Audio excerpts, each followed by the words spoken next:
ప్రేమ స్వరూపుడైన యేసుక్రీస్తు నామములో మీ అందరికీ శుభములు తెలియజేస్తున్నాను.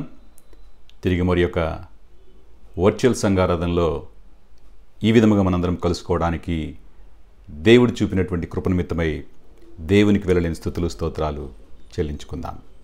ప్రార్థనతో ఈ యొక్క వర్చువల్ సంఘారాధన ప్రారంభించుకుందాం. సకల ఆశీర్వాదములకు కారణభూతులైన మా ప్రియపరులకు తండ్రి, నీకే వెళ్ళలేని స్తుతులు స్తోత్రాలు చెల్లించుకుంటున్నాను. ప్రభువా, మీ కృపను కాపుదలను సంరక్షణ తండ్రి మాతో మీరుంచి సంరక్షించి నడిపిస్తున్నందుకు నీకే స్తోత్రాలు చెల్లించుకుంటున్నాను. ప్రభువా, మీ కృపకు పాత్రలుగా తండ్రి మమ్మల్ని మీరు ఉంచుతున్నారు తండ్రి. గత కాలమంతా తండ్రి ప్రభువా మమ్మల్ని సంరక్షించున్నారు తండ్రి. మరి యొక్క వారంలోనికి తండ్రి ప్రభువా మమ్మల్ని నడిపించిన విధానం ప్రభు నీకే స్తోత్రాలు. మరి ప్రభువా, ఈ వర్చువల్ సంఘారాధనలో ప్రభువా పాలు పంపులు పంచుకున్న ప్రతి ఒక్కరిని తండ్రి మీరు ఆశ్రయించి మరి కోరుచున్నాం. ప్రభువా, ఈ ఆరాధనలో పాటల ద్వారా మీరు మహిమ పొందమని ప్రార్థిస్తున్నాను తండ్రి. ప్రభువా, వాక్యము ద్వారా నీ ప్రియబిడ్డలతో తండ్రి మీరు మాట్లాడమని ప్రార్థిస్తున్నాం. ప్రభు నీకే స్తోత్రాలు. మీ కృపకు పాత్రలుగా తండ్రి ప్రతి ఒక్కరిని మీరు ఉంచండి. ఆది నుంచి అంతవరకు ప్రభువా నీ యొక్క అధ్యక్షతలో నీ ఏలుబడిలో నీ నామ మహిమార్థమై శ్రేష్టముగా జరిగించుకునమని మా ప్రభును నీ ప్రియకుమారైన యేసుక్రీస్తు నామములో అడిగి వేడుకొంచున్నాను తండ్రి. ఆమేన్. పాటలు పాడుకునే దేవుని యొక్క నామాన్ని మనము మహింపరుద్దాం.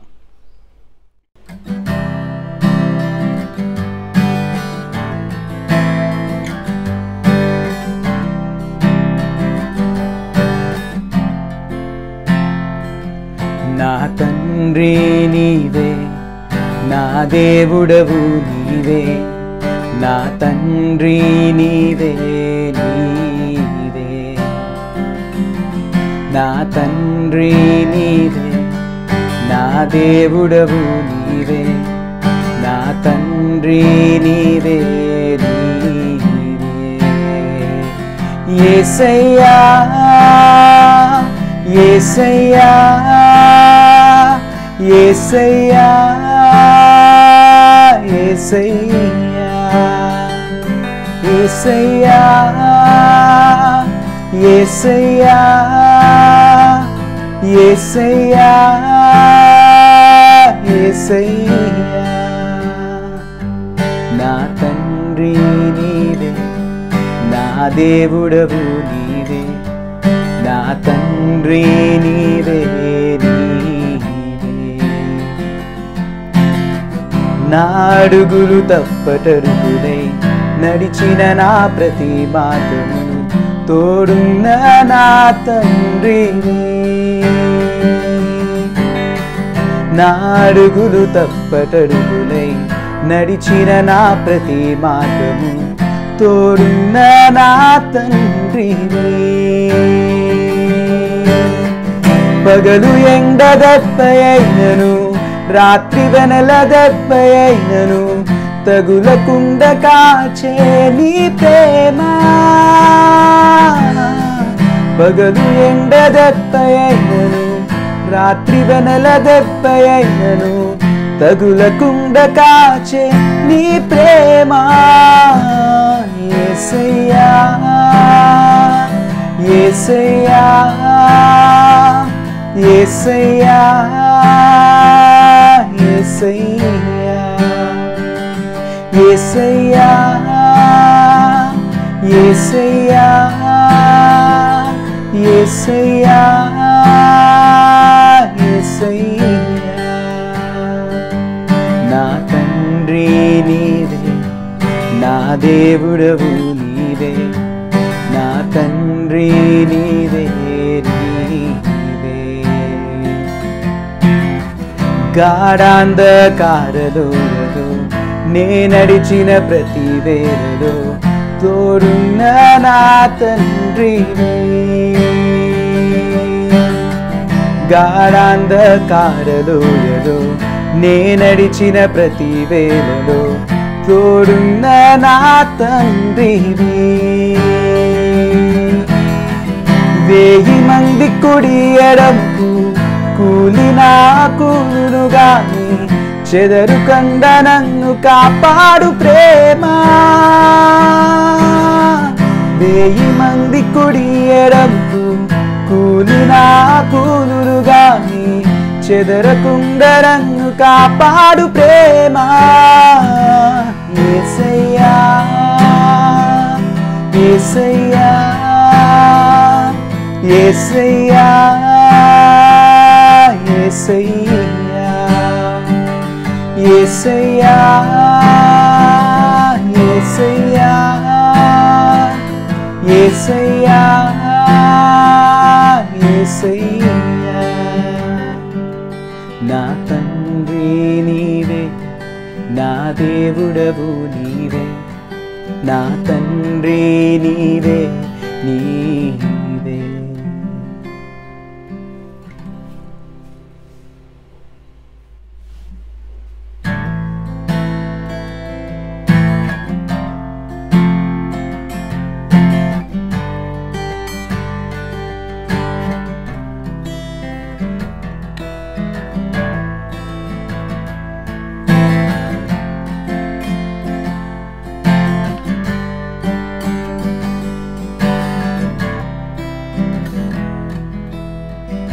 ఇహలోక పాపి కొరకు ఎనలేని ప్రేమను చూపి గెలిచావుగా నా ప్రేమను.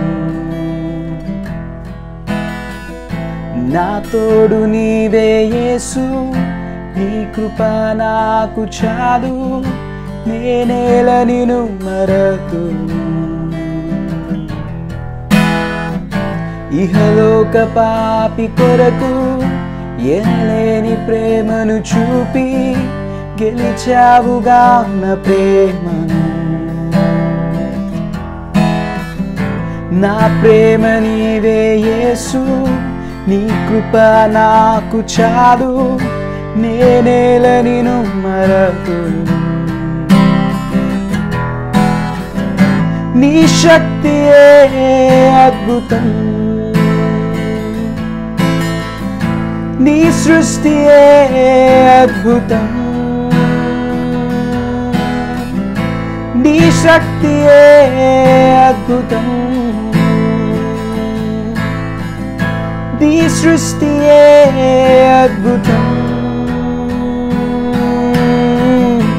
ఇహలోక పాపి కొరకు ఎనలేని ప్రేమను చూపి గెలిచావుగా నా ప్రేమను. నా తోడు నీవే యేసు నీ కృప నాకు చాలు నేనేల నిన్ను మరతు. యేసయ్యా యేసయ్యా యేసయ్యా యేసయ్యా యేసయ్యా యేసయ్యా యేసయ్యా యేసయ్యా. ఇహలోక పాపి కొరకు ఎనలేని ప్రేమను చూపి గెలిచావుగా నా ప్రేమను.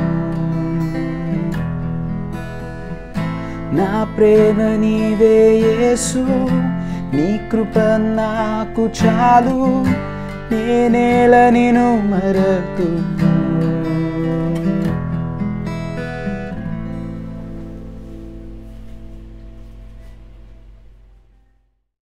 ఈ దినమునకు ఏర్పాటు చేయబడినటువంటి వాక్య భాగము 12వ కీర్తన ప్రియా చదివి వినిపిస్తుంది. 12వ కీర్తన చదువుకుందాం. యెహోవా నన్ను రక్షింపుము.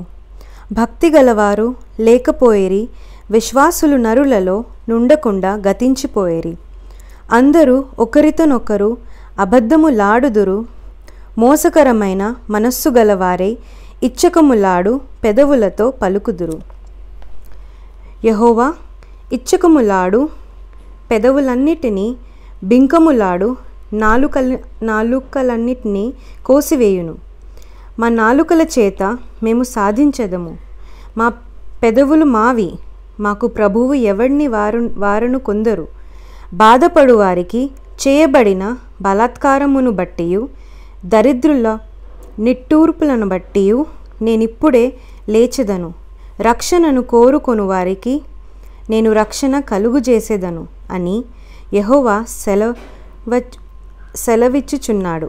యెహోవా మాటలు పవిత్రమైనవి, అవి మట్టి మూసలలో 7 మారులు కరిగి ఊదిన వెండి అంత పవిత్రములు. యెహోవా, నీవు దరిద్రులను కాపాడెదవు.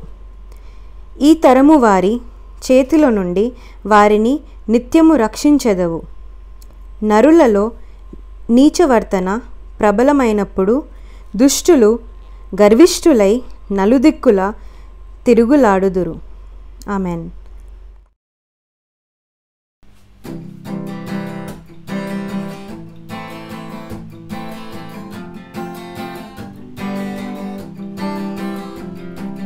వందనం త్రియేకుడా, ఘన మహిమ నీకేగా. వందనం త్రియేకుడా, ఘన మహిమ నీకేగా. రేపాటి వాడను యేసయ్యా నన్ను కోరుకుంటివే. రేపాటి వాడను యేసయ్యా నన్ను కోరుకుంటివే. వందనం ప్రియేకుడా, ఘన మహిమ నీకేగా. నీవులెన్నెన్నో దయచేసితివి, నీ స్నేహమే నాకు స్థిరపరచితివి. ఈవులెన్నెన్నో దయచేసితివి, నీ స్నేహమే నాకు స్థిరపరచితివి. నీ పాద సేవ చేయుట కన్నా విలువైన భాగ్యం లేదు. నీ పాద సేవ చేయుట కన్నా విలువైన భాగ్యం లేదు నాకు. వందనం త్రియేకుడా, ఘన మహిమ నీకేగా. అవసరతలు ఏవైనా తీర్చేటి యెహోవా ఈరే నీవే. అవసరతలు ఏవైనా తీర్చేటి యెహోవా ఈరే నీవే. నా కోరికంతా ఏ క్షణమైనా నీవేగా నా యేసు. నా కోరికంతా ఏ క్షణమైనా నీవేగా నా యేసు. ఆమేన్. వందనం త్రియేకుడా, ఘన మహిమ నీకేగా. మా సర్వమంత నీవేనయ్యా, నీకేగా అంకితం చేసితివి. మా సర్వమంత నీవేనయ్యా, నీకేగా అంకితం చేసితివి. వేచియున్నాము సెలవిమ్ము దేవా, నీ ఆజ్ఞ పాటించెదము. వేచియున్నాము సెలవిమ్ము దేవా, నీ ఆజ్ఞ పాటించెదము. స్తోత్రం. వందనం త్రియేకుడా, ఘన మహిమ నీకేగా. ఏ పాటి వాడను యేసయ్యా నన్ను కోరుకుంటివే. ఏ పాటి వాడను యేసయ్యా నన్ను కోరుకుంటివే. వందనం ప్రియేకుడా, ఘన మహిమ నీకేగా. వందనం ప్రియేకుడా, ఘన మహిమ నీకేగా. ప్రాముఖ్యమైనటువంటి సమయానికి వచ్చిన్నాం. ఈ సమయంలో పరిశుద్ధాత్మదేవుడు మనందరితో మాట్లాడబోతున్నటువంటి వాక్య భాగము హెబ్రీ పత్రిక 8వ అధ్యాయము మొదటి వచనం నుండి 13వ వచనం వరకు మనము ధ్యానిద్దాం. క్రీస్తునందు ప్రియమైన వర్లారా, మనందరం కూడా ప్రస్తుతము లెంటిల్ సీజన్లో మనం ఉన్నాం. చాలామంది ఈ 40 దినములు ఉపవాసం ఉండి దేవుని యొక్క సన్నిధానంలో గడుపుతూ వారి యొక్క ఆత్మీయ జీవితంలో బలపడుతూ ఉంటారు. మరి కొంతమంది లెంటిల్ సీజన్ని పాటిస్తారు, మరి కొంతమంది పాటించరు. ఏది ఏమైనప్పటికీ కూడా దేవుని యొక్క సన్నిధానంలో ఎక్కువ సమయం గడపడానికి ఒక అవకాశము, దీని యొక్క ఆచారముగా కాకుండా ఆత్మీయ జీవితంలో బలపరచబడడానికి, ఆత్మీయ జీవితంలో ఎదగడానికి ఈ యొక్క సమయాన్ని ఉపయోగించుకొని దేవుని యొక్క సన్నిధానంలో ఎక్కువ సమయము గడిపి ఆత్మీయ జీవితంలో బలపడదాం. ముఖ్యంగా ఉపవాసం అంటే దేవుని యొక్క సన్నిధికి సమీపంగా మనం ఉండడము. మరి లెంటిల్ సీజన్లో మరి ఎంతోమంది ఉపవాసం ఉంటూ దేవుని యందు ఆత్మీయంగా ఎదగడానికి వారు చేస్తున్నటువంటి ప్రతి ప్రయత్నంలో కూడా పరిశుద్ధాత్మ దేవుడు తోడుగా ఉండి వారిని ఆత్మీయంగా బలపరచును కాక. ఆమేన్. మరి ఈ దినము హెబ్రీ పత్రిక 8వ అధ్యాయము మొదటి వచనం నుండి 13వ వచనం వరకు మనము ధ్యానిద్దాం. హెబ్రీ పత్రిక ఇంతకుముందు మనం చెప్పుకున్నట్లుగా క్రైస్తవము నుండి యూదామతములోనికి వెళుతున్న వారిని ఉద్దేశించి క్రీస్తు యొక్క శ్రేష్టత్వమును, క్రీస్తు ఏ విధముగా శ్రేష్టమైనటువంటి యాజకుడో ఇంతకుముందు వరకు కూడా మనము గమనించున్నాం. క్రీస్తు ప్రవక్తల కంటే గొప్పవాడు, దేవదూతల కంటే గొప్పవాడు, శ్రేష్టమైనటువంటి యాజకుడు అని ముందు అధ్యాయాలన్నింటిలో కూడా మనము క్రీస్తు యొక్క శ్రేష్టత్వం గురించి మనము ధ్యానించి ఉన్నాం. మరి 8వ అధ్యాయంలో ప్రాముఖ్యముగా గ్రంథకర్త క్రీస్తు యొక్క యాజకత్వమును గురించి ప్రస్తావిస్తూ ఉన్నాడు. ఈ అధ్యాయాన్ని మనం గమనించినట్లయితే క్రీస్తు నిబంధన యొక్క శ్రేష్టత్వము గురించి, లేక క్రీస్తు యొక్క యాజకత్వము అహరోను యాజకత్వము కంటే శ్రేష్టమైనదని గ్రంథకర్త పాఠకులకు వివరిస్తూ ఉన్నాడు. మరి యొక్క 13 వచనాలను 2 భాగాలుగా మనము విభజించవచ్చు. మొదటి వచనం నుండి 6వ వచనం వరకు మనం గమనించినట్లయితే గొప్ప నిబంధన, 7వ వచనం నుండి 13వ వచనం వరకు మనం గమనించినట్లయితే నూతన నిబంధన.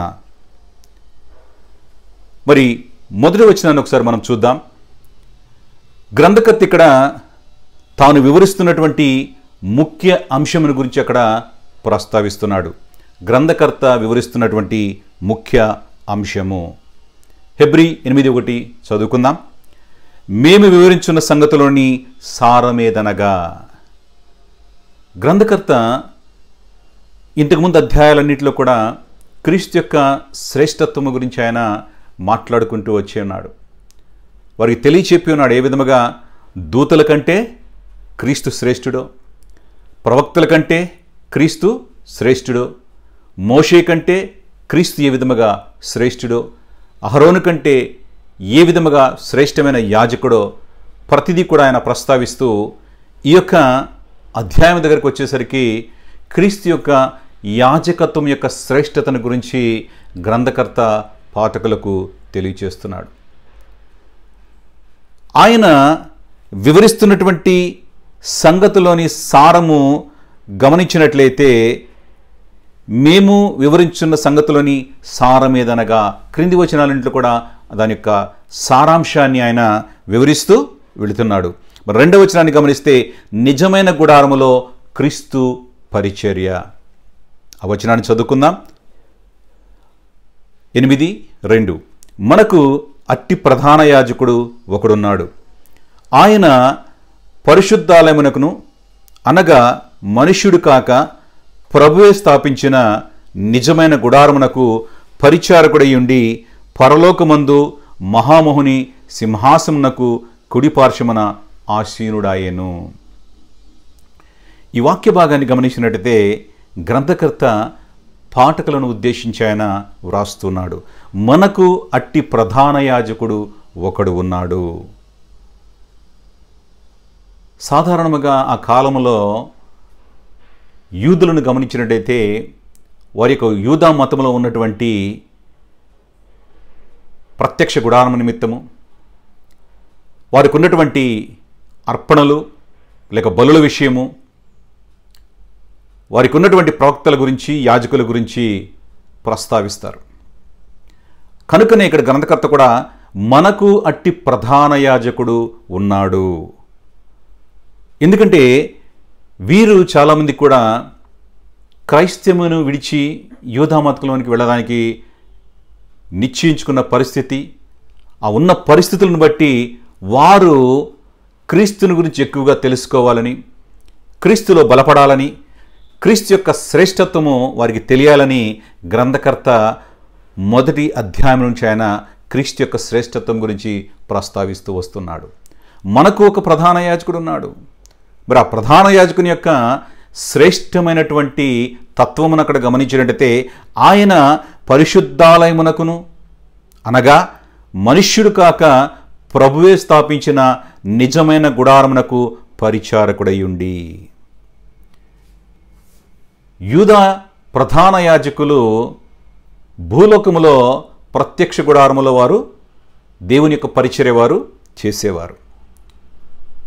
మరి క్రీస్తు ప్రభువు ఆయన చేస్తున్నటువంటి పరిచర్య పరలోకమునకు సంబంధించినది. పరలోకములో ఆయన సేవ చేస్తున్నాడు, పరిచర్య చేస్తున్నాడు. మనకు అట్టి ప్రధాన యాజకుడు ఉన్నాడు.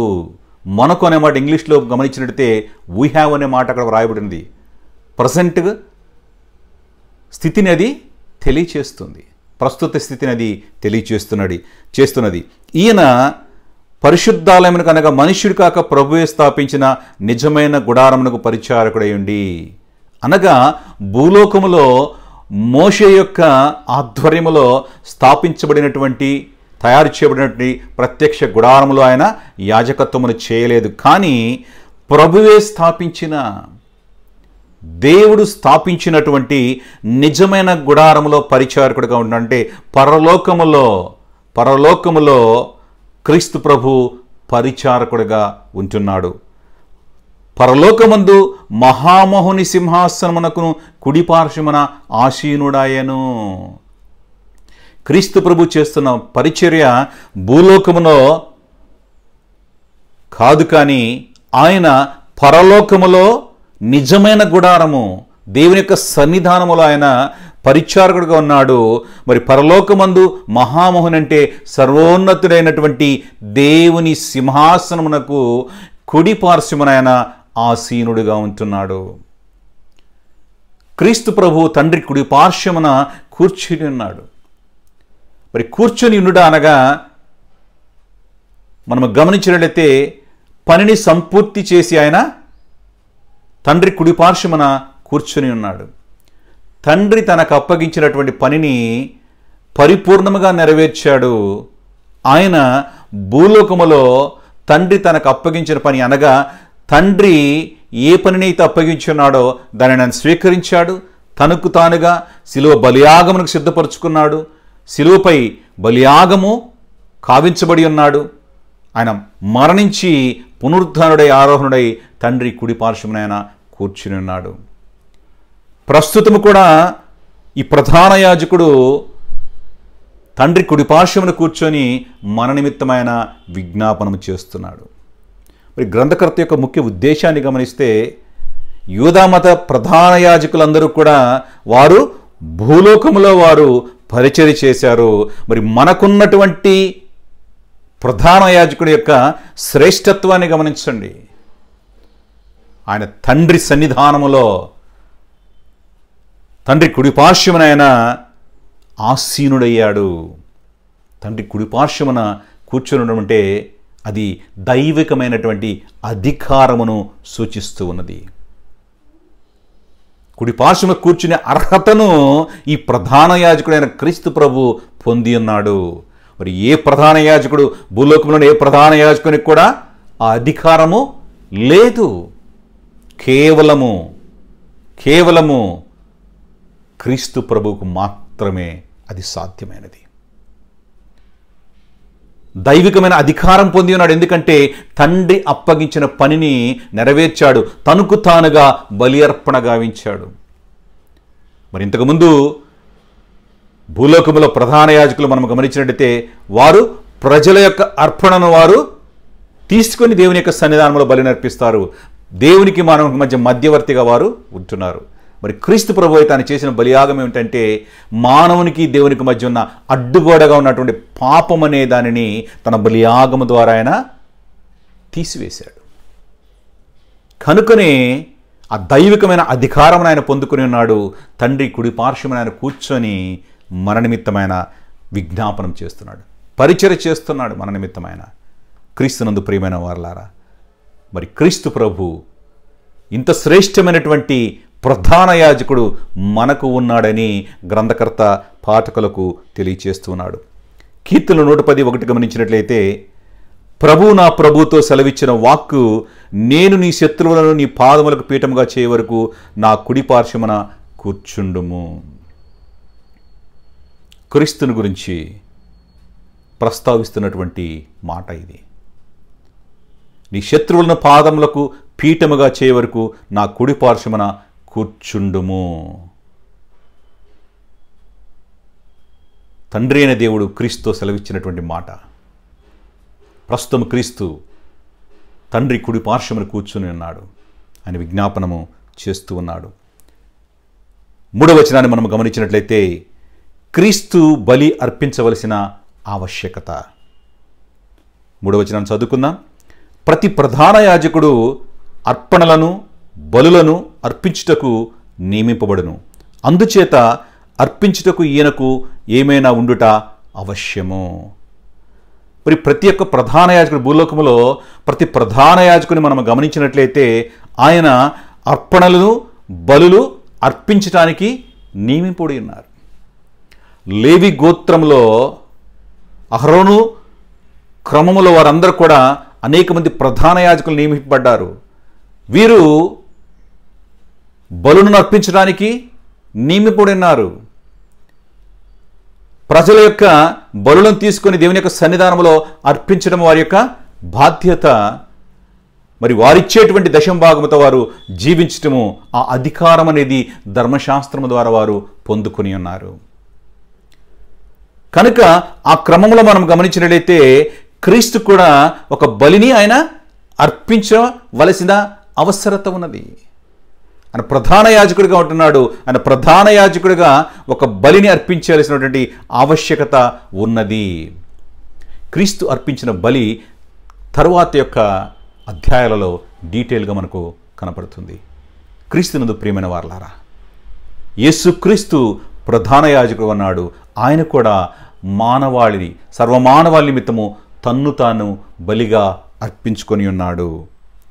హెబ్రీ 5:1 మనం గమనిస్తే, ప్రతి ప్రధాన యాజకుడును మనుషుల నుండి ఏర్పరచబడిన వాడై పాపముల కొరకు అర్పణలను బలులను అర్పించుటకు దేవుని విషయమైన కార్యములు జరిగించుటకై మనుష్యుల నిమిత్తము నియమింపబడును. ఈ భూలోకములో ప్రతి ప్రధాన యాజకుడు కూడా లేవి వంశస్థుడై ఉండాలి. మరి ప్రతి ప్రధాన యాజకుడు కూడా మనుషులలో నుండి ఏర్పరచబడిన వాడై, ప్రధాన యాజకుడు అనేవాడు మనుషులలో నుండి ఏర్పరచబడాలి. అది కూడా లేవి వంశములో ఆ వ్యక్తి ఉండాలి. మరి ఇతడు చేసేదేంటి? పాపుల కొరకు అర్పణలను బలులను అర్పించుటకు. దేని కొరకు? ప్రధాన యాజకుడు చేస్తున్నటువంటి ప్రాముఖ్యమైన పనిని గమనిస్తే, పాపముల కొరకు అర్పణలను బలులను అర్పించుటకు, మరియు రెండవది దేవుని విషయమైన కార్యములు జరిగించుటకై ఎవరి నిమిత్తం నియమింపబడుతున్నాడు కూడా ఇక్కడ ప్రస్తావిస్తున్నాడు. మనుషుల నిమిత్తము నియమింపబడును. మొదటి ఆయన చేస్తున్న ప్రాముఖ్యమైన పని పాపముల కొరకు అర్పణలను బలులను అర్పించవలసిన బాధ్యత ప్రధాన యాజకుని మీద ఉన్నది. రెండవది దేవుని విషయమైన కార్యములు జరిగించుటకు దేవుని యొక్క పరిచారం చేయవలసినటువంటి బాధ్యత ప్రధాన యాజకుని మీద ఉన్నది. మరి ఎవరి నిమిత్తమని చేస్తున్నాడు? మనుష్యుల నిమిత్తం చేస్తున్నాడు కనుక మనుషుల నిమిత్తమైన నియమింపబడి ఉన్నాడు. మనుష్యుల ప్రతినిధిగా దేవునికి మనుషులకు మధ్యవర్తిగా ప్రధాన యాజకుడు భూలోకములో ఉంటూ ఉన్నాడు. ఆయన అంటే ప్రజల తరపున ఆయన ప్రాతినిధ్యం వహించి ప్రజల పాపముల కొరకు అర్పణలను ఆయన దేవుని యొక్క సన్నిధానంలో అర్పిస్తున్నాడు. దేవుని యొక్క పరిచారం ఆయన చేస్తూ ఉన్నాడు. 4వ వచనాన్ని గమనిద్దాం. క్రీస్తు ధర్మశాస్త్ర ప్రకారము కానుకలు అర్పించలేదు. 4వ వచనాన్ని చదువుకుందాం. ధర్మశాస్త్ర ప్రకారము అర్పణలు అర్పించువారున్నారు కనుక ఈయన భూమి మీద ఉన్న ఎడల యాజకుడై ఉండడు. ఒకవేళ క్రీస్తు ప్రభు భూమి మీద ఉన్నట్లయితే ఆయన యాజకుడై ఉండడు. ఎందుకంటే ధర్మశాస్త్ర ప్రకారము యాజకుడిగా ఉండాలంటే లేవి వంశములో ఆ యాజకుడు రావాలి. కానీ క్రీస్తు ప్రభు ఈ లోకములో ఆయన యూదా గోత్రంలో జన్మించి ఉన్నాడు. ఆయన మరి క్రీస్తు ప్రభు యొక్క యాజకత్వమును గమనిస్తే ఒక ప్రత్యేకమైనటువంటి యాజకత్వము. ఆయన యాజకత్వము మెల్కీసెదెకు క్రమములో ఆయన యాజకుడుగా వచ్చి ఉన్నాడు. ఆయన యాజకుడే ఉన్నాడు, రాజై ఉన్నాడు. క్రీస్తునందు ప్రియమైన దేవుని బిడ్డలారా, ఒకవేళ క్రీస్తు భూమి మీద ఉండినెడల ఆయన యాజకుడై ఉండడు. ఎందుకంటే క్రీస్తు ప్రభువు భూమి మీద ఉన్నప్పుడు తండ్రి తనకు అప్పగించిన పని ఆయన నెరవేర్చాడు.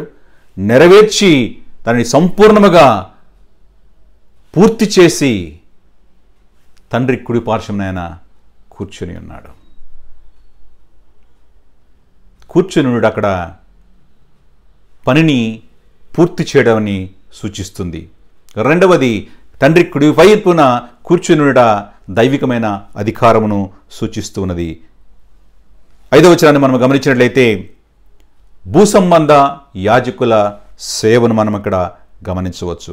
5వ వచనాన్ని చదువుకుందాం. మోషే గుడారము అమర్చబోయినప్పుడు కొండ మీద నీకు చూపబడిన మాదిరి చొప్పున సమస్తము చేయుటకు జాగ్రత్త పడుము అని దేవుని చేత హెచ్చరింపబడిన ప్రకారము ఈ యాజకులు పరలోక సంబంధము వస్తువుల ఛాయారూపమైన గుడారమునందు సేవ చేయుదురు. ఇక్కడ కాంట్రాక్షన్ ఆయన చూపిస్తున్నాడు. క్రీస్తు యొక్క యాజకత్వం గురించి, ఈ భూలోకంలో ఉన్న యాజకుల గురించి, వారి మధ్య ఉన్న తేడాని పాఠకులకు తెలియజేస్తున్నాడు. మరి వీరేం చేస్తున్నారు? భూలోకంలో యాజకులందరూ కూడా వారు మోషే గుడారము అమర్చబోయినప్పుడు కొండ మీద నీకు చూపబడిన మాదిరి చొప్పున సమస్తమును చేటుకు జాగ్రత్త పడుము. దేవుడు మోషేకి ఇచ్చిన ఆజ్ఞ చొప్పున మోషే ప్రత్యక్ష గుడారమును ఆయన భూలోకంలో ఆయన తయారు చేయించున్నాడు. దేవుడు చెప్పిన ప్రతి ఒక్క మాటను ఆయన పాటించాడు. ఏ విధముగా తయారు చేయాలో ఆ మాదిరిని అదే విధముగా తయారు చేసి ఉన్నాడు.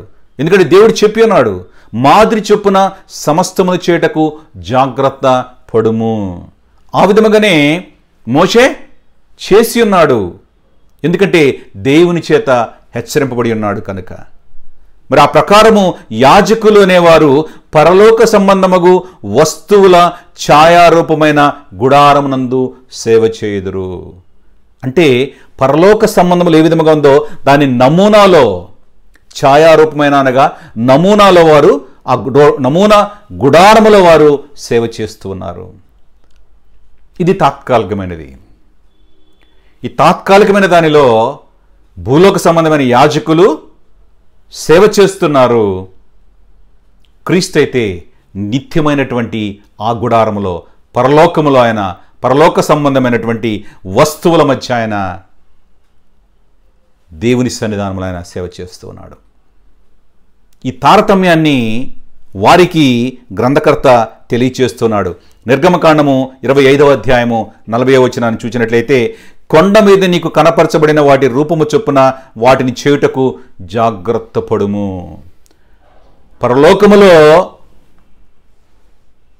ఆ పరలోక సంబంధమైనటువంటి వస్తువుల ఛాయారూపాన్ని జాగ్రత్తగా భూలోకము గుడారములో నిర్మించడానికి దేవుడు మోషేను నియమించి మోషేకు హెచ్చరిక చేసి ఉన్నాడు. కొండ మీద దేన్నైతే చూపించాడో ఆ రూపము చొప్పున వాటిని చేయుటకు జాగ్రత్త పడుమని మోషేని దేవుడు హెచ్చరించున్నాడు. అదే విధముగా అదే నమూనాతో మోషే ప్రత్యక్ష గుడారమును చేయించి ఉన్నాడు. క్రీస్తునందు ప్రియమైన వారలారా, మరి క్రీస్తు ప్రభు నిజమైనటువంటి గుడారములో పరలోకంలో దేవుని సన్నిధానములో ఆయన ఉన్నాడు. మరి యాజకులు నమూనా గుడారముల వారు సేవ చేసి ఉన్నారు. 6వ వచనాన్ని మనం గమనించినట్లయితే, క్రీస్తు మధ్యవర్తిగా ఉత్తమ నిబంధన. క్రీస్తు మధ్యవర్తిగా ఉత్తమమైనటువంటి నిబంధన. 6వ వచనాన్ని చదువుకుందాం.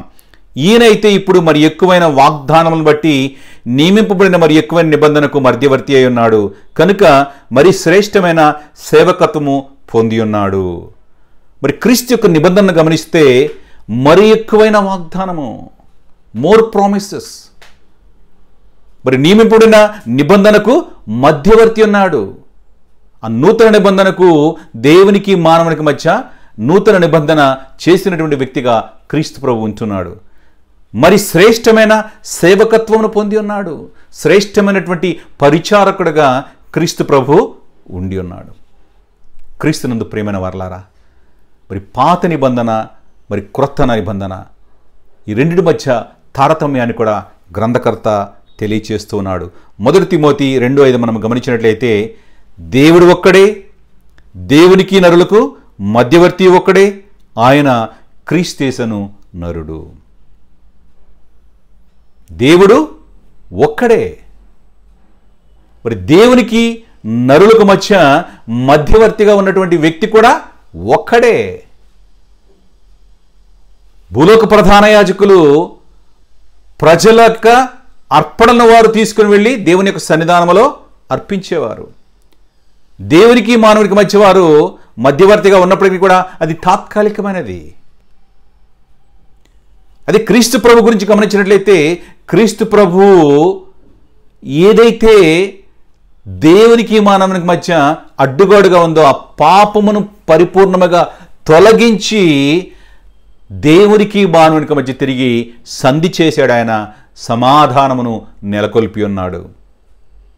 ఈయన నిజమైన మధ్యవర్తి. దేవునికి నరులకు మధ్య వర్తి కూడా ఒక్కడే, ఆయనే క్రీస్తు యేసు అనేటువంటి నరుడు. క్రీస్తు ప్రభు 100% దైవత్వము కలిగిన వాడు. క్రీస్తు ప్రభు 100% నరుడు. ఆయన శరీరధారిగా ఈ యొక్క లోకమునకు వచ్చి ఉన్నాడు. శరీరధారిగా జీవించి ఉన్నాడు. శరీరధారిగా ఉండి కూడా పాపము లేకుండా ఆయన ఉన్నాడు. పరిశుద్ధునిగా ఆయన జీవించాడు. తన పరిశుద్ధమైన రక్తమును శిలువ బలియాగము ద్వారా ఆయన చిందించాడు. సర్వమానవాళి పాపములను శిలువ బలియాగము ద్వారా పరిహరించాడు. తిరిగి మానవునికి దేవునికి మధ్య ఉన్నటువంటి ఆ పాపమనే అడ్డుగోడను ఆయన తొలగించినటువంటి మధ్యవర్తి యేసుక్రీస్తు ప్రభు. ఈ మధ్యవర్తి కూడా ఒక్కడే. ఈ విధముగా దేవుడు ఒక్కడే మనకు, అదే విధముగా దేవునికి మానవునికి మధ్య నిజ మధ్యవర్తి అయినటువంటి క్రీస్తు ప్రభు కూడా ఒక్కడే. ఆయనే యేసుక్రీస్తు ప్రభు అని ఈ యొక్క వాక్యం ద్వారా మనకు తెలుస్తుంది. 7వ వచనాన్ని చదువుకుందాం. నూతన నిబంధన అవసరత ఇక్కడ ప్రస్తావించబడింది. ఏలయనగా ఆ మొదటి నిబంధన లోపము లేనిదై రెండవ దానికి అవకాశముండ నేరదు. ఏలయనగా ఆ మొదటి నిబంధన లోపము లేనిదైతే రెండవ దానికి అవకాశము ఉండనేరదు. ఎందుకు ఇక్కడ నూతన నిబంధన అని ప్రస్తావిస్తున్నాడంటే, మొదటి ఒక నిబంధన ఉన్నది, అది లోపము కలిగినది కనుకనే తిరిగి దేవుడు రెండవ నిబంధన ఆయన ఇస్తూ ఉన్నాడు. ఒకవేళ మొదటిదానిలో లోపం అనేది లేకపోతే రెండవ దాని యొక్క అవసరత ఉండదు. నిబంధన అనగా ఇరువురి మధ్య చేసుకునేటువంటి ఒప్పందము లేక ఒడంబడిక. మరి దేవునికి ఇశ్రాయేలు జనాంగమునకు ఒక పాత నిబంధన ఒకటి ఉన్నది, ఒక నిబంధన అంతకు ముందే ఉన్నది. ఆ నిబంధన శ్రేష్టమైన నిబంధన. అది ఆ నిబంధన శ్రేష్టమైనదే, కానీ ఆ నిబంధన దేవునికి మానవునికి మధ్య సరిగా సత్సంబంధమును నెలకొల్పలేకపోయింది. ఆ నిబంధన ఇశ్రాయేలీయులు ఆ నిబంధనకు విధేయులుగా ఉండలేకపోయారు. ఆ నిబంధన యొక్క ప్రాముఖ్యతను గమనిస్తే ఆ నిబంధన ఏమి చేయాలో తెలియజేస్తుంది. ఒకవేళ చేయకపోతే దాని పర్యవసానముగా మరణము పొందుతారు వారు. అది ఇశ్రాయేలీయులు పాటించలేకపోయి ఉన్నారు. ఆ నిబంధనను వారి జీవితంలో పాటించలేకపోయారు, దానికి విధేయతను కనపరచలేకపోయారు. కనుకనే ఆ నిబంధన దేవునికి వారికి మధ్య సత్సంబంధమును నెలకొల్పలేకపోయింది. కనుకనే రెండవ నిబంధన యొక్క అవసరత ఏర్పడింది. రోమీయులకు రాసిన పత్రిక 7:12 చూస్తే, కాబట్టి ధర్మశాస్త్రము పరిశుద్ధమైనది, ఆజ్ఞ కూడా పరిశుద్ధమైనది, నీతి గలదియు ఉత్తమమైనదియునై ఉన్నది. మరి పాత నిబంధన, ఆ ధర్మశాస్త్రము పరిశుద్ధమైనది, ఆ నిబంధన అనేది పరిశుద్ధమైనది. ముందు నిబంధన ధర్మశాస్త్రములో అది మనకు తెలుస్తుంది. ఆ ధర్మశాస్త్రము పరిశుద్ధమైనది, ఎందుకంటే దేవుని చేత ఇవ్వబడినది కనుక. మరి ధర్మశాస్త్రమును ఆజ్ఞలు కూడా పరిశుద్ధమైనవి మరియు నీతి గలది ఉత్తమమును అయినవి. ఆజ్ఞలో ప్రాబ్లం లేదు అక్కడ, ఆ ధర్మశాస్త్రంలో ప్రాబ్లం లేదు అక్కడ, అవన్నీ కూడా పరిశుద్ధమైనవి. కానీ ఇశ్రాయేలు జనాంగము దాన్ని పాటించలేకపోయి ఉన్నారు, దానికి లోబడలేకపోయి ఉన్నారు. కనుక ఆ పాత నిబంధన ద్వారా వారు దేవునితో సరైన సంబంధమును కొనసాగించలేకపోయారు. ఆ ధర్మశాస్త్రమును పరిపూర్ణముగా వారి జీవితంలో వారు పాటించలేకపోయారు. ఏ ఒక్కరు కూడా ధర్మశాస్త్రమును అనుసరించి నీతిమంతుడిగా తీర్చబడలేదు. క్రీస్తు మాత్రమే ధర్మశాస్త్రమును 100% విధేయత కనపరిచాడు, దాన్ని పాటించాడు, పరిశుద్ధుడిగా ఆయన జీవించాడు.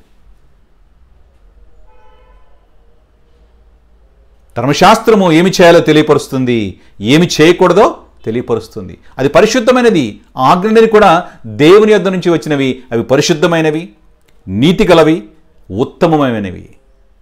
వాటిలో ప్రాబ్లం అనేది ఏమి లేదు. ప్రాబ్లం అనేది ఎక్కడుందంటే ఇశ్రాయేలు జనాంగంలో వారు దానికి సరిగా విధేయతను కనపరచలేకపోయారు. తద్వారా దేవునితో సరైనటువంటి సత్సంబంధం వారు నెలకొల్పుకొనలేకపోయి ఉన్నారు. కనుకనే రెండవ నిబంధన, నూతన నిబంధన ఆవశ్యకత ఏర్పడి ఉన్నది. 8 వచనాలను మనం గమనిస్తే, ఇశ్రాయేలు యూద ప్రజలతో క్రొత్త నిబంధన, ఇది దేవుని యొక్క వాగ్దానమై ఉన్నది. ఇశ్రాయేలు యూద ప్రజలతో క్రొత్త నిబంధన వాగ్దానము గురించి ఇక్కడ ప్రస్తావన గ్రంథకర్త చేస్తూ ఉన్నాడు. 8వ వచనాన్ని చదువుకుందాం. అయితే ఆయన ఆక్షేపించి వారితో ఇలాగు చెప్పుచున్నాడు, ప్రభు ఇట్లనెను, ఇదిగో ఒక కాలం వచ్చుచున్నది, అప్పటిలో ఇశ్రాయేలు ఇంటి వారితోనూ యూదా ఇంటి వారితోని నేను క్రొత్త నిబంధన చేయుదును. ఇర్మియా ప్రవచనాన్ని గురించి ఇక్కడ గ్రంథకర్త ప్రస్తావిస్తున్నాడు. పాత నిబంధనలో దేవుడు చేసినటువంటి వాగ్దానం గురించి ఇక్కడ గ్రంథకర్త ప్రస్తావిస్తున్నాడు. ఈ నూతన నిబంధన గురించి దేవుడు పాత నిబంధనలోనే ఇర్మియా భక్తుని ద్వారా ఆయన ప్రవచించి ఉన్నాడు. దీన్ని దాని గురించి ఈ అధ్యాయంలో చివరి వరకు కూడా ఆల్మోస్ట్ 12వ వచనం వరకు కూడా దాని ప్రస్తావననే గ్రంథకర్త వారికి తెలియచేస్తూ దాని యొక్క ఆవశ్యకత నెరవేర్పుని గురించి ఆయన తెలియచేస్తూ ముందుకు వెళ్ళి ఉన్నాడు. ఇర్మియా 31:31 మనం గమనించినట్లయితే ఇర్మియా గ్రంథము 31వ అధ్యాయము 31వ వచనము, ఇదిగో నేను ఇశ్రాయేలు వారితోనూ యూదా వారితోనూ క్రొత్త నిబంధన చేయు దినములు వచ్చుచున్నవి, ఇదే యెహోవా వాక్కు. 31వ వచనం నుండి 34వ వచనం వరకు కూడా ఈ యొక్క అంశం గురించి ప్రస్తావన ఇర్మియా గ్రంథంలో మనకు కనపడుతుంది. దానినే గ్రంథకర్త హెబ్రీ పత్రికలో ప్రస్తావిస్తున్నాడు. కొత్త నిబంధనలో అతి ఎక్కువ వచనాలతో ప్రస్తావించబడినటువంటి అంశం ఇది. పాత నిబంధన రిఫరెన్స్లో అతి ఎక్కువ వచనాలు తీసుకున్నటువంటి అంశము ఇది ఇర్మియా గ్రంథం నుంచే తీసుకొనబడింది. ఇదిగో నేను ఇశ్రాయేలు వారితోనూ యూదా వారితోనూ క్రొత్త నిబంధన చేయు దినములు వచ్చుచున్నవి, ఇదే యెహోవా వాక్కు. దేవుని యొక్క వాగ్దానం ఇక్కడ మనం గమనిస్తున్నాం. ఇశ్రాయేలు వారితో యూదా వారితో ఒక నూతన నిబంధన ఆయన చేయబోతున్నాడు. ఆ దినములు వస్తునని యెహోవా తెలియచేస్తూ ఉన్నాడు. 9వ వచనం గమనిద్దాం. పాత నిబంధన ప్రకారము నడవలేకపోట. మరి ఇశ్రాయేలీలు పాత నిబంధన ప్రకారం వారు నడుచుకొనలేక పోయున్నారు. దాని గురించి అక్కడ ప్రస్తావిస్తున్నాడు. 9వ వచనం చదువుకుందాం. అది నేను ఐగుప్తు దేశముల నుండి వీరి పితరులను వెలుపలికి రప్పించుటకై వారిని చెయ్యి పట్టుకునే దినమున వారితో నేను చేసిన నిబంధన వంటిది కాదు. ఏమనగా వారు నా నిబంధనలో నిలువలేదు కనుక నేను వారిని అలక్ష్యము చేసినని ప్రభువు చెప్పుచున్నాడు. మరి ఇశ్రాయేలుని ఐగుప్తు దేశముల నుండి పితరులను కూడా ఆయన వెలుపలికి నడిపించున్నాడు. బంధకముల నుండి వారిని విడుదల చేసి ఉన్నాడు. వారిని చేయి పట్టి వారిని నడిపించినటువంటి దేవుడై ఉంటున్నాడు. వీరి పితరుల వెలుపలికి రప్పించుకై వారిని చేయి పట్టుకునే దినమున వారితో నేను చేసిన నిబంధన వంటిది కాదు. ఏ నిబంధన అయితే పితరులతో దేవుడు చేసి ఉన్నాడో ఆ నిబంధన వంటిది ఈ నూతన నిబంధన కాదు. ఎందుకంటే వారు నా నిబంధనలో నిలువలేదు. ఏ ధర్మశాస్త్రం అయితే వారికి ఇవ్వబడిందో ఆ ధర్మశాస్త్రమును అనుసరించి వారు జీవించలేకపోయినారు. ధర్మశాస్త్రకు వారు విధేయతను కనపరచలేకపోయినారు. కనుక వారిని దేవుడు అలక్ష్యము చేశాడని ఇక్కడ తెలియచేస్తున్నాడు. ఆ ధర్మశాస్త్రమును అనుసరించి వారు విధేయతను కనపరచలేకపోయారు. దాని ద్వారా దేవుని యొక్క అలక్ష్యానికి వారు గురై ఉన్నారు. ఇర్మియా గ్రంథము 31వ అధ్యాయం 32వ వచనం చూద్దాం. అది ఐగుప్తుల నుండి వారిని రప్పించుటకు నేను వారిని చేయి పట్టుకునే దినమున వారి పితరులతో నేను చేసిన నిబంధన వంటిది కాదు. నేను వారి పెనిమిటిని అయినను వారు ఆ నిబంధనను భంగము చేసుకుని, ఇదే యెహోవా వాక్కు. ఇర్మియా గ్రంథము హెబ్రీ గ్రంథములని వచనాలని కూడా ప్రస్తావించడాన్ని మనం ఇక్కడ గమనించవచ్చు. రెండు కోరిలేట్ చేస్తే రెండు కూడా ఇర్మియా గ్రంథం నుంచి ఆయన తీసుకొని వాటిని ఆయన రిపీట్ చేస్తూ ఉన్నాడు. ఎందుకంటే యూదా మతము వారికి పాత నిబంధన అనేది చాలా ప్రాముఖ్యమైనది.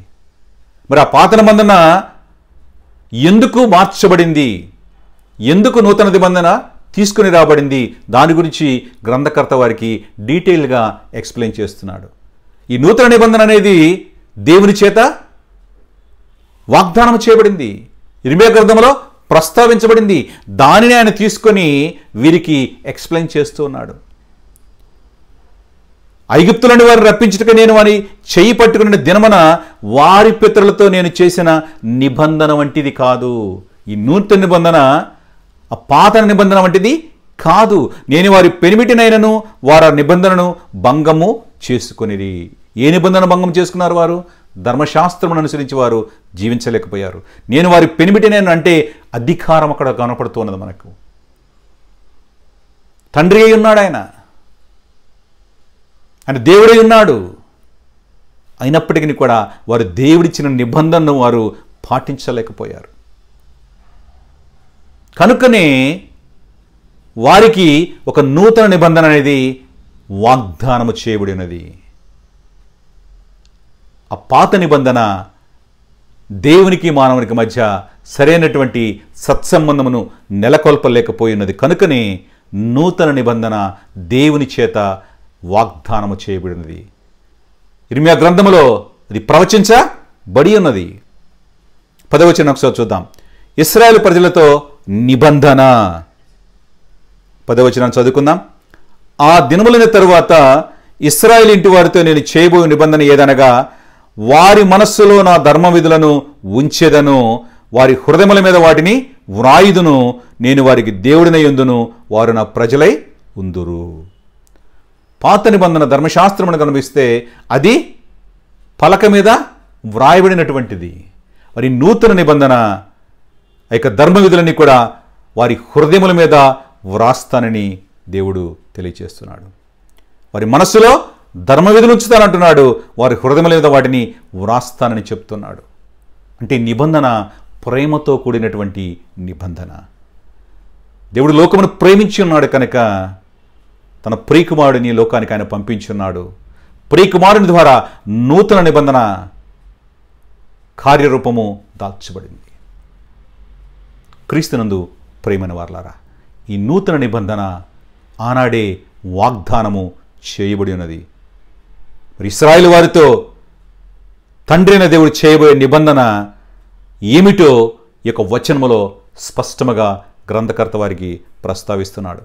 వారి మనస్సులో నా ధర్మ విధులను ఉంచెదను, వారి హృదయముల మీద వాటిని వ్రాయుదును, నేను వారికి దేవుడినై యుందును, వారు నాకు ప్రజలై యుందురు. ఈ నూతన నిబంధనలో ఎప్పుడైతే ఆ యొక్క ధర్మ విధులు వారి యొక్క మనసులో ఉంటాయో, వారి హృదయముల మీద వ్రాయబడతాయో, వారు మధ్య ఒక సత్సంబంధాన్ని ఇక్కడ మనం గమనించవచ్చు. నేను వారికి దేవుడినై యుందును, వారు నాకు ప్రజలై యుందురు. There is a relation between the two people. దేవునికి మానవులకి మధ్య ఒక సత్సంబంధము, ఒక క్రొత్త రిలేషన్ని మనం అక్కడ గమనించగలము. ఇర్మియా గ్రంథము 31-33 వచనం చదువుదాం. ఈ దినములైన తరువాత నేను ఇశ్రాయేలు వారితోనూ యూదా వారితోనూ చేయబో నిబంధన ఇదే, వారి మనస్సులలో నా ధర్మ విధి ఉంచేదను, వారి హృదయముల మీద దాని వ్రాసేదను, యెహోవా వాక్కు ఇదే. వాగ్దానం చేయబడినటువంటి ఆ నూతన నిబంధన అంశాన్ని ఇక్కడ గ్రంథకర్త ప్రస్తావించాడు. ఈ 10వ వచనములో ప్రస్తావించాడు. 8-12 వచనముల వరకు కూడా ఈ యొక్క ఇర్మియా గ్రంథములోని అంశాలను ఆయన ప్రస్తావిస్తూ వారికి ఎక్స్ప్లెయిన్ చేస్తూ వారికి చూపిస్తూ క్రీస్తు యొక్క నూతన నిబంధన శ్రేష్టత్వాన్ని తెలియచేస్తూ ఉన్నాడు. ఈ దినములైన తర్వాత నేను ఇశ్రాయేలు వారితోనూ యూదా వారితోనూ చేయబోవు నిబంధన ఇదే. ఆ నిబంధన డీటెయిల్స్ ఇక్కడ మరలా గ్రంథకర్త కోట్ చేస్తున్నాడు. వారి మనస్సులలో నా ధర్మ విధి ఉంచేదను, వారి హృదయముల మీద దానిని వ్రాసేదను. 11వ వచనాన్ని చదువుకుందాం. ఒకరోజు అందరూ క్రీస్తుని గురించి తెలుసుకుంటారు. 11వ వచనం చదువుకుందాం.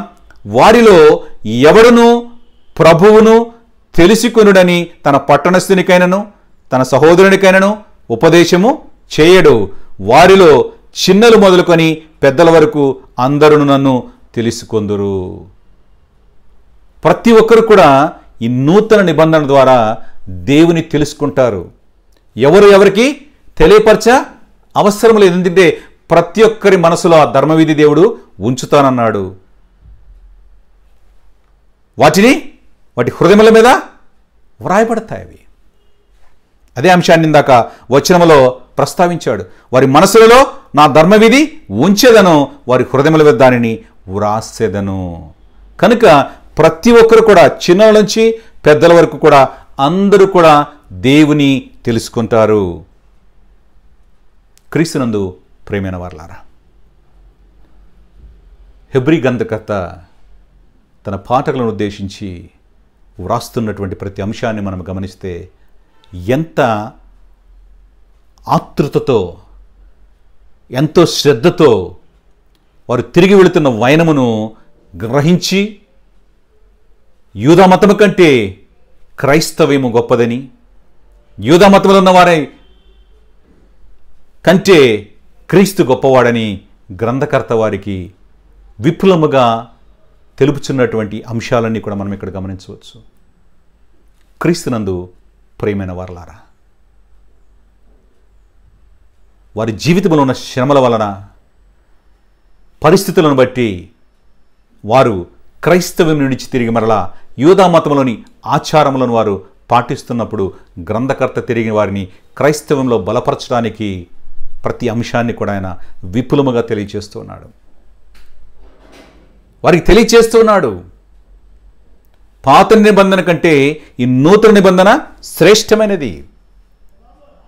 పాత నిబంధన అది మంచిదే, కానీ దానిని పాటించలేకపోవడం వలన దేవుడు మరి యొక్క నిబంధనను వాగ్దానం చేస్తున్నాడు. ఆ నిబంధన ఎటువంటిదంటే దేవునికి మానవునికి మధ్య మంచి రిలేషన్ ఇస్తుంది. ఏదైతే అడ్డుగోడగా ఉన్నదో ఆ పాపం అనే అడ్డుగోడ క్రీస్తు ద్వారా తొలగించబడుతుంది. తిరిగి దేవునికి మానవునికి మధ్య సరైనటువంటి సత్సంబంధమును నెలకొల్పుతుంది. 12వ వచనాన్ని ఒకసారి గమనిద్దాం. దోషముల క్షమాపణ. హెబ్రీ 8:12 ఒకసారి చదువుకుందాం. నేను వారి దోషముల విషయమై దయ కలిగి వారి పాపములను నీకు ఎన్నడను కూడా జ్ఞాపకము చేసుకునని ప్రభువు సెలవిస్తున్నాడు. క్రీస్తునందు ప్రియమైన వారలారా, తన ప్రియబిడలైన ఇశ్రాయేలీయుల యొక్క దోషముల విషయమై దయ కలిగి వారి పాపములను నీకు ఎన్నడను కూడా జ్ఞాపకము చేసుకునని ప్రభువు సెలవిస్తూ ఉన్నాడు. ఆయన దయ చూపిస్తూ ఉన్నాడు. ఈ నూతన నిబంధనలో కృప ద్వారా తిరిగి దేవునికి మానవునికి మధ్య సత్సమం అనేది నెలకొల్పబడుతున్నది. పాత నిబంధన గమనిస్తే మానవుడు ఆ నిబంధనకు లోబడి జీవించాలి. ఒకవేళ నిబంధనను అతిక్రమిస్తే దాని పర్యవసానముగా మరణం అనేది ఉంటుంది. అది నూతన నిబంధనలో దేవుడు తన కృపను చూపిస్తున్నాడు. వారి పాపముల విషయంలో ఆయన దయ కలిగి ఉంటున్నాడు. వారి పాపములను ఇక్కడ ఎన్నడూ కూడా జ్ఞాపకము చేసుకునని ప్రభువు సెలవిస్తూ ఉన్నాడు. అంటే ఇక్కడ కృపకు పాత్రులుగా తన బిడ్డలను ఆయన ఉంచుతూ ఉన్నాడు. వారి పాపములు ఇంకా జ్ఞాపకము చేసుకునని దేవుడు వాగ్దానము చేస్తూ ఉన్నాడు. ఇర్మియా 31:34 వచనం చూద్దాం. నేను వారికి దేవుడనై యుందును, వారు నాకు జనులగుదురు. వారు మరి ఎన్నడూను యెహోవాను గూర్చి బోధ నొందుదుమని తమ పొరుగువారికి కానీ తమ సహోదరులకు కానీ ఉపదేశము చేయరు. నేను వారి దోషములను క్షమించి వారి పాపములను ఎన్నడూ కూడా జ్ఞాపకము చేసుకొనను కనుక అల్పులేమి గనులేమి అందరూ నన్ను ఎరుగుదురు. ఇదే యెహోవా వాక్కు. ఈ నూతన నిబంధనలో ఉన్నటువంటి కృప ఇక్కడ మనకు కనపడుతూ ఉన్నది. ఈ నూతన నిబంధనలో నేను వారికి దేవుడనై ఉంటాను, వారు నాకు జనులుగా ఉంటారు. వారు మరి ఎన్నడూ కూడా యెహోవాను గూర్చి బోధన అందుదామని తమ పొరుగు వారికి కానీ తమ సహోదరులకు కానీ ఉపదేశము చేయరు. ఎందుకంటే ప్రతి ఒక్కరు కూడా ఆ ధర్మవిధి వారి యొక్క హృదయాలలో ఉంది, వారి మనసులో లిఖించబడి ఉన్నది. నేను వారి దోషములను క్షమించి వారి పాపములను ఎన్నడూ కూడా జ్ఞాపకము చేసుకొనను కనుక అల్పులేమి గనులేమి అందరూ నన్నెరుగుదురు. ఇదే యెహోవా వాక్కు. క్రీస్తునందు ప్రియమైన వారలారా, మరి నూతన నిబంధనలో దేవుని యొక్క కృపాకార్యం మనకు అక్కడ కనపడుతున్నది. మరి నూతన నిబంధన ఎవరి ద్వారా? క్రీస్తు ద్వారా నూతన నిబంధన ఇవ్వబడి ఉన్నది. హెబ్రీ 8:13 ఒకసారి చూద్దాం. ఆయన క్రొత్త నిబంధన అని చెప్పుట చేత మొదటిది పాతదిగా చేసి ఉన్నాడు. ఏది పాతగిలి ఉడిగిపోవునో అది అదృశ్యమగుటకు సిద్ధముగా ఉన్నది. ఈ పాత నిబంధన అనేది వచ్చినప్పుడు ఏదైతే పాతగా ఉన్నదో అది ఉడికిపోతుంది, అది అదృశ్యమగుటకు సిద్ధముగా ఉన్నది. క్రీస్తు ప్రభు ధర్మశాస్త్రమును ఆయన తన జీవితం ద్వారా నెరవేర్చి ఉన్నాడు. దాన్ని పరిపూర్ణంగా నెరవేర్చాడు. ధర్మశాస్త్రం నెరవేర్చినటువంటి ఏకైక వ్యక్తి క్రీస్తు ప్రభువు మాత్రమే. ఆయన కొట్టివేటకు రాలేదు, కానీ ఆయన దాన్ని నెరవేర్చడానికి ఆయన ఈ లోకానికి వచ్చి ఉన్నాడు. తద్వారా నూతన నిబంధన తీసుకుని వచ్చి ఉన్నాడు. ఆ నూతన నిబంధనలో క్రీస్తు ద్వారా దేవునికి మానవునికి మధ్య సత్సంబంధం అనేది నెలకొల్పబడింది. ఆయన క్రొత్తది అని చెప్పుట చేత, ఒక నూతన నిబంధన అని చెప్పడం చేత దాని అర్థమైంది, మొదటిది పాతదిగా చేసి ఉన్నాడు. దానికి ఎక్స్ప్లెనేషన్ కూడా ఇస్తున్నాడు. ఏది పాతగిలి ఉడిగిపోవునో అది అదృశ్యమగుటకు సిద్ధముగా ఉన్నది. అది అదృశ్యమగుటకు సిద్ధముగా ఉన్నది. క్రీస్తునందు ప్రేమైన దేవుని బిడ్డలారా, మరి గ్రంథకర్త పాత నిబంధన గురించి స్పష్టంగా ఆయన ఎక్స్ప్లెయిన్ చేస్తూ, మరి క్రొత్త నిబంధనలో ఏ విధముగా దేవునికి మానవునికి మధ్య సత్సంబంధం నెలకొల్పబడుతుందో, మరి క్రీస్తు ద్వారా ఏ విధముగా అది ఇవ్వబడి ఉన్నదో ముందు అధ్యాయాలలో కూడా మనము గమనిస్తాం. మరి ఈ అధ్యాయంలో క్రీస్తు యొక్క శ్రేష్టమైనటువంటి నిబంధన గురించి గ్రంథకర్త ప్రస్తావిస్తున్నాడు. క్రీస్తు నిబంధన యొక్క శ్రేష్టత్వము. మొదటి 6 వచనాల్లో గొప్ప నిబంధన అంటే పాత నిబంధన యొక్క పరిశుద్ధత గురించి, దాని ఆజ్ఞల యొక్క పరిశుద్ధత గురించి, నీతిగల ఆజ్ఞల గురించి అక్కడ ప్రస్తావించడాన్ని మనము గమనించున్నాం. మరి 7 నుంచి 13 వరకు కూడా నూతన నిబంధన గురించి ఆయన ప్రస్తావిస్తున్నాడు. ఏ వాగ్దానం అయితే ఇర్మియా భక్తుడి చేత ప్రవచించబడిందో దాన్ని ఎక్స్ప్లెయిన్ చేస్తూ గ్రంథకర్త ఈ 8 నుంచి 13 వచనాల్లో కూడా దానికి ప్రస్తావన తీసుకుని వచ్చి ఎక్స్ప్లెయిన్ చేయడాన్ని మనము గమనించవచ్చు. చివరిగా హెబ్రీ పత్రిక 12వ అధ్యాయం 24వ వచనం ఒకసారి చూద్దాం. క్రొత్త నిబంధనకు మధ్యవర్తి అయిన యేసునొద్దకును హేబేలు కంటే మరి శ్రేష్టముగా పలుకు ప్రోక్షణ రస్తమునకును మీరు వచ్చి ఉన్నారు. క్రొత్త నిబంధనకు మధ్యవర్తి ఎవరంటే యేసుక్రీస్తు ప్రభువు. ఈ కొత్త నిబంధనకు మధ్యవర్తైన యేసునొద్దకు హేబేలు కంటే మరి శ్రేష్టముగా పలుకు ప్రోక్షణ రక్తమునకును మీరు వచ్చి ఉన్నారు. అంటే మనము క్రీస్తు రక్తము ద్వారా తిరిగి మరలా పరిశుద్ధమైన జీవితంలోనికి మనము ప్రవేశించబోతున్నాం. ఈ నూతన నిబంధనకు మధ్యవర్తైన క్రీస్తు ఆయన ఏం చేస్తున్నాడంటే, ఏ పాపము ద్వారా అయితే మానవుని జీవితంలో మరణము సంప్రాప్తిచ్చి ఉన్నదో, ఆ పాపం అనేది దేవునికి మానవునికి మధ్య అడ్డుగోడగా ఉన్నదో, దానిని తన పరిశుద్ధమైన రక్తము ద్వారా, తన పరిశుద్ధమైన శరీరం ద్వారా ఆయన బలిగా శిలువపై తను తాను అర్పించుకొని ఆ అడ్డుగోడను ఆయన తొలగించున్నాడు. ఇక్కడ గమనిస్తే హేబేలు కంటే మరి శ్రేష్టముగా పలుగు ప్రోక్షణ రక్తమును, క్రీస్తు ప్రభు మన మీద తన రక్తమును ప్రోక్షించి ఉన్నాడు. పరిశుద్ధ రక్తము ప్రోక్షింపబడి ఉన్నది. శిలువ యాగములో పరిశుద్ధ రక్తము ప్రోక్షింపబడి ఉన్నది. తద్వారా మనలనైనా పాపము లేనివానిగా చేసినాడు. ఎవరైతే క్రీస్తును రక్షకునిగా అంగీకరిస్తారో వారి జీవితంలో రక్షణ అనుభవము వస్తుంది. వారి జీవితంలో పాపము తీసివేయబడుతుంది. తద్వారా దేవునితో మానవునికి సత్సంబంధం ఏర్పడుతుంది. అది ఎవరి ద్వారా? మధ్యవర్తి అయిన క్రీస్తు ద్వారా. అది కేవలం దేవుని యొక్క కృప. మనం రక్షణ పొంది ఉన్నామంటే దేవుని కృప ద్వారా. మనం రక్షణ పొంది ఉన్నామంటే క్రీస్తు ద్వారా. మనం రక్షణ పొంది ఉన్నామంటే కేవలము విశ్వాసము ద్వారా, క్రీస్తునందు విశ్వాసం ద్వారా. క్రీస్తునందు ప్రియమైన వారలారా, రక్షణ కృప ద్వారా, క్రీస్తు ద్వారా, క్రీస్తునందు విశ్వాసము ద్వారా మనం రక్షణ పొందుకున్నాం. క్రైస్తవునిగా ఉన్న మనందరి జీవితంలో కూడా ప్రాముఖ్యంగా మనము గమనించవలసిన అంశం ఏంటంటే క్రీస్తు సత్సంబంధం కలిగి జీవించటము. మన గమ్యము చేరే వరకు కూడా విశ్వాసమున కర్త అయిన క్రీస్తు వైపు చూస్తూ ముందుకు కొనసాగటము. ఈ విధంగా హెబ్రీ పాఠకులు కొందరు వారి జీవితాలలో ఉన్నటువంటి శ్రమలను తట్టుకొనలేక యూదా మతంలోనికి వారు వెళ్ళిన పరిస్థితి, కొందరు వెళ్ళబోతున్న పరిస్థితి, వాటిని తన యొక్క లేఖ ద్వారా గ్రంథకర్త వారిని బలపరుస్తూ క్రైస్తవంలో ఉన్నటువంటి శ్రేష్టత్వాన్ని, క్రీస్తులో ఉన్న శ్రేష్టత్వాన్ని ఆయన వారికి తెలియజేస్తున్నాడు. తద్వారా వారి ఆత్మీయ జీవితమును బలపరుస్తున్నాడు. మరి మీ యొక్క ఆత్మీయ జీవితంలో కూడా బలపరచబడాలంటే విశ్వాసము సమృద్ధిగా మీ జీవితంలో ఉండాలి. అనగా దేవుని యొక్క వాక్యము ప్రతినిత్యం కూడా మీరు సమృద్ధిగా విన్నప్పుడు దాని ద్వారా మీకు విశ్వాసం అనేది ఎక్కువగా వస్తుంది. వినుట వలన విశ్వాసము కలుగును, వినుట క్రీస్తుని గురించినటువంటి మాట వలన కలుగును. ఎప్పుడైతే విశ్వాసం మన జీవితంలో సమృద్ధిగా ఉంటుందో ప్రతి శోధనను కూడా జయించేటువంటి శక్తి మన జీవితంలో ఉంటుంది.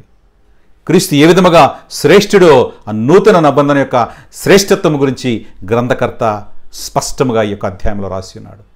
క్రీస్తునందు ప్రియమైన వారలారా, లెంటల్ డేస్లో మనం ఉన్నాం. ఎంతోమంది ఎక్కువ సమయము దేవుని యొక్క సన్నిధానంలో గడుపుతున్నారు. ఎక్కువ సమయము వాక్యమును చదవడానికి, వాక్యమును వినడానికి, ప్రార్థనలో దేవుని యొక్క సన్నిధానంలో కూర్చొని వారు ప్రార్థిస్తున్నారు. మరి మీ ఆత్మీయ జీవితంలో కూడా బలపరచబడడానికి, ఆత్మీయ జీవితంలో ఎదగడానికి పరిశుద్ధాత్మ దేవుడు మీకు సహాయం చేయనుగాక. ఈ కొద్ది మాట మీకు దేవుడు ఆశీర్వదించునుగాక. ఆమేన్. ముగింపు ప్రార్థన చేసుకుందాం. కృపగలిగిన తండ్రి, జీవమగలిగిన ప్రభువా, నీకే వేరలేని స్తుతులు స్తోత్రాలు చెల్లించుకుంటున్నాను ప్రభువా. మీ కృపను, కాపుదలుడి సంరక్షణ తండ్రి మాతో మీరు ఉంచి సంరక్షించి నడిపిస్తున్నందుకు నీకే స్తోత్రాలయ్యా. మీ కృపకు పాత్రలుగా తండ్రి మమ్మల్ని మీరు ఉంచున్నారు తండ్రి ప్రభువా. మరి తండ్రి ఈ వర్చువల్ ఆరాధనలో ప్రభువా, ఆది నుంచి అంతం వరకు ప్రభువా, మీ యొక్క అధ్యక్షతలో, మీ ఏలుబడిలో ప్రభువా, మీ నామ మహిమార్థమై శ్రేష్టంగా ధరించుకున్నది నీకే స్తోత్రాలు చెల్లించుకుంటున్నాను ప్రభువా. మీ కృపకు పాత్రలుగా తండ్రి మమ్మల్ని మీరు ఉంచండి. చేస్తున్న ప్రతి పనిలో తండ్రి మీరు తోడుగా ఉండమని కోరుచున్నాం ప్రభువా. మరి దినము తండ్రి ప్రభువా, మరి నూతన నిబంధన యొక్క ఆవశ్యకత ప్రభువా, మరి క్రీస్తు యొక్క యాజకత్వం గురించి ప్రభువా తండ్రి తెలియజేసిన విధానం ప్రభు నీకే స్తోత్రాలయ్యా. మరి క్రీస్తు ప్రభు తండ్రి ప్రభువా అరోను కంటే శ్రేష్టమైన యాజకుడు తండ్రి ప్రభువా, శ్రేష్టమైన యాజకత్వము తండ్రి చేసి ఉన్నాడని ప్రభువా వాక్యం ద్వారా మాతో మీరు మాట్లాడి ఉన్నారు ప్రభువా. మరి పాత నిబంధన ఏ విధంగా తండ్రి ప్రభువా అది ప్రభువా తీసివేయబడడానికి అవకాశము, ఆస్కారం కల్పించబడిందో తండ్రి ప్రభువా. మరి నూతన నిబంధన యొక్క ఆవశ్యకతను గురించి కూడా ప్రభువా మీరు మాకు తెలియజేసింది నీకే స్తోత్రాలు చెల్లించుకుంటున్నాం ప్రభువా. మరి పాత నిబంధన తండ్రి ధర్మశాస్త్రమును ప్రభువా ఎవరు ప్రభువా విధేయత కలిగి ఉండలేకపోయినారు కనుకనే ప్రభువా మీరు ప్రేమించి తండ్రి ప్రభువా, మరి తండ్రి ప్రభువా మీరు వాగ్దానం చేస్తున్నారు తండ్రి. నూతన నిబంధన తండ్రి వాగ్దానం చేస్తున్నారయ్యా. మరి నూతన నిబంధన తండ్రి క్రీస్తులో తండ్రి ప్రభువా మాకిని గురించిన విధానం ప్రభువా నీకే స్తోత్రాలు చెల్లించుకుంటున్నాను ప్రభువా. మీ కృపకు పాత్రలుగా తండ్రి ప్రతి ఒక్కరిని మీరు ఉంచమని ప్రార్థిస్తున్నాను ప్రభు. నీకే స్తోత్రాలు. మీ కృపలో భద్రపరచండి, సంరక్షించండి. చేస్తున్న ప్రతి పనిని తండ్రి ప్రభువా మీరు తండ్రి ప్రభువా మా చేయి పట్టి నడిపించమని కోరుచున్నాం ప్రభువా. నీ యొక్క వాక్యమునకు తండ్రి ప్రభు లోబడి జీవించేటువంటి అనుభవం తండ్రి ప్రతి ఒక్కరికి మీరు అనుగ్రహించమని కోరుచున్నాం ప్రభువా. మరి లెంటల్ డేస్లో ప్రభువా ఎంతోమంది బిడ్డలు ప్రభువా తండ్రి ప్రభువా ఉపవాసం ఉంటున్నారయ్యా. మరి వారితో ప్రభు వారితో మీరు ఉండండి తండ్రి. వారి నిమిత్తం ప్రార్థిస్తున్నానయ్యా. ఇంకను తండ్రి వారి యొక్క ఆత్మీయ జీవితమును తండ్రి బలపరచమని ప్రార్థిస్తున్నాం ప్రభు. నీకే స్తోత్రాలయ్యా. మీ కృపలో భద్రపరచండి, సంరక్షించండి ప్రభువా. నీ వాక్యము ద్వారా ప్రభువా వారిని తండ్రి బలపరచండి, స్థిరపరచమని ప్రార్థిస్తున్నాం ప్రభువా. నీకే స్తోత్రములు తండ్రి. నీ కృపకు పాత్రలుగా తండ్రి ప్రతి ఒక్కరిని మీరు ఉంచమని ప్రార్థిస్తున్నాను తండ్రి. చేస్తున్న ప్రతి పనిలో మీరు తోడుగా ఉండమని కోరుచున్నాం ప్రభువా. నీ కొరకు తండ్రి నమ్మకమైన వారిగా ప్రభువా తండ్రి ప్రభు వారిని ఉంచమని ప్రార్థిస్తున్నాను తండ్రి. మా సంఘం నిమిత్తం ప్రార్థిస్తున్నాను తండ్రి. షాలోమ్ కింగ్ యేసు సంఘం ప్రభువా మీరు ఏర్పాటు చేసుకున్న సంఘం ప్రభువా మీ కృపలో భద్రపరచండి తండ్రి. సంఘంలో ఉన్న ప్రతి సభ్యుడి కూడా ప్రభువా ఆత్మీయంగా తండ్రి బలపరచబడడానికి ప్రభు నీ కృప చూపించండి. నీ జ్ఞానమును తండ్రి దయచేయమని కోరుచున్నాం ప్రభువా. వారి కుటుంబంతో కూడా ప్రార్థిస్తున్నాను తండ్రి. వారి కుటుంబంలో ప్రతి ఒక్కరిని తండ్రి పేరు పేరు వరుసను మీరు ఆశ్రయించమని కోరుచున్నాం ప్రభువా. ప్రతి అవసరత ప్రభువా తీర్చమని ప్రార్థిస్తున్నాను తండ్రి. నీకే స్తోత్రాలు తండ్రి. నీ కృపకు పాత్రలుగా ఉంచండి అయ్యా. మరి ప్రతి ఒక్కరు కూడా ప్రభువా నీ నీతిని, నీ రాజ్యమును తండ్రి వెతికేటువంటి బిడ్డలుగా ప్రభువా వారిని సమాయత్తము చేయమని ప్రార్థిస్తున్నాను తండ్రి. నీకే స్తోత్రములు, స్తుతులు చెల్లించుకుంటున్నాం ప్రభువా. మీ కృపకు పాత్రలుగా ఉంచండి తండ్రి. మరి వర్చువల్ ఆరాధన చూస్తున్న ప్రతి ఒక్కరి కుటుంబంతో కూడా మీరు ఉండమని కోరుచున్నాం ప్రభువా. వారి కుటుంబంలో ప్రతి ఒక్కరిని తండ్రి మీరు ఆశ్రయించమని కోరుచున్నాం ప్రభువా. శ్రేష్టమైన ఈవులను తండ్రి వారికి దాయిచ్చమని కోరుచున్నాం ప్రభువా. తండ్రి మా సంఘంలో చిన్న బిడ్డల నిమిత్తం ప్రార్థిస్తున్నానయ్యా. సిరిసనాల నిమిత్తం ప్రార్థిస్తున్నాను తండ్రి. నీకే స్తోత్రాలు. మీ కృపలో భద్రపరచండి అయ్యా. చిన్న బిడ్డల తండ్రి ప్రభువా నీ మెండైన జ్ఞానం వారికి అనుగ్రహించమని కోరుచున్నాం ప్రభువా. అదేవిధంగా తండ్రి మా సంఘంలో ఉన్న ప్రతి చిన్న బిడ్డని తండ్రి వారి కుటుంబంలో తండ్రి మీరు ఆశ్రయించమని కోరుచున్నాం ప్రభువా. మరి వర్చువల్ సంఘారాధనలు వీక్షిస్తున్నా ప్రతి కుటుంబంలో చిన్న బిడ్డలను కూడా తండ్రి మీరు ఆశ్రయించమని కోరుచున్నాను తండ్రి. నీకే స్తోత్రములు, స్తుతులు చెల్లించుకుంటున్నాం ప్రభువా. నీ కృపకు పాత్రలుగా తండ్రి ప్రతి ఒక్కరిని మీరు ఉంచి తద్వారా మీరే సమస్త ఘనత మహిమ పొందమని నీ కొరకు తండ్రి నమ్మకమైన సాక్షులుగా తండ్రి ప్రతి ఒక్కరిని మీరు ఉంచమని ప్రార్థిస్తున్నాను తండ్రి. మరోసారి ప్రభువా ఈ వర్చువల్ ఆరాధనలో తండ్రి మీరు మాకు తోడుగా ఉన్నారయ్యా. వాక్యం ద్వారా మీరు మాతో మాట్లాడినారు ప్రభు. నీకే స్తోత్రాలు. మీ కృపకు పాత్రలుగా తండ్రి ప్రతి ఒక్కరిని మీరు ఉంచి తద్వారా మీరే సమస్త ఘనత మహిమ పొందమని కోరుచున్నాం ప్రభువా. తిరిగి మేము కలిగి పర్యంతం కూడా ప్రభువా మీ కాపుదలలో మమ్మల్ని సంరక్షించమని కోరుచున్నాం ప్రభు. నీకే స్తోత్రాలు. స్తోత్రాలు. మీ కృపలో భద్రపరచండి.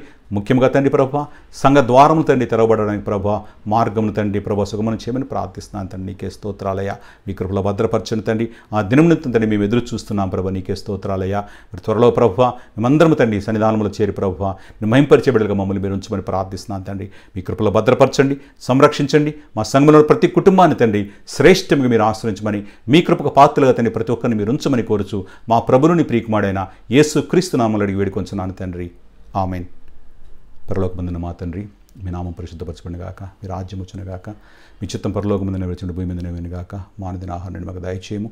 మడల అపరాధం చేసి మనం మేము క్షమించిన ప్రకారం మా అపరాధం క్షమించము. మమ్మల్ని శోధనల తేక దుష్టుని తప్పించము. రాజ్యము, శక్తి, మహిమయు నిరంతరము నీవైనవి తండ్రి. ఆమేన్. మన తండ్రి అయిన దేవుని ప్రేమయు, ప్రభువైన యేసుక్రీస్తు కృపయు, పరిశుద్ధాత్మక అన్యోన్య సహవాసము ఇప్పుడు ఎల్లప్పుడు సదా మీకు తోడైండును గాక. ఆమేన్. దేవుడు మిమ్మల్ని దీవించును గాక. ఆమేన్.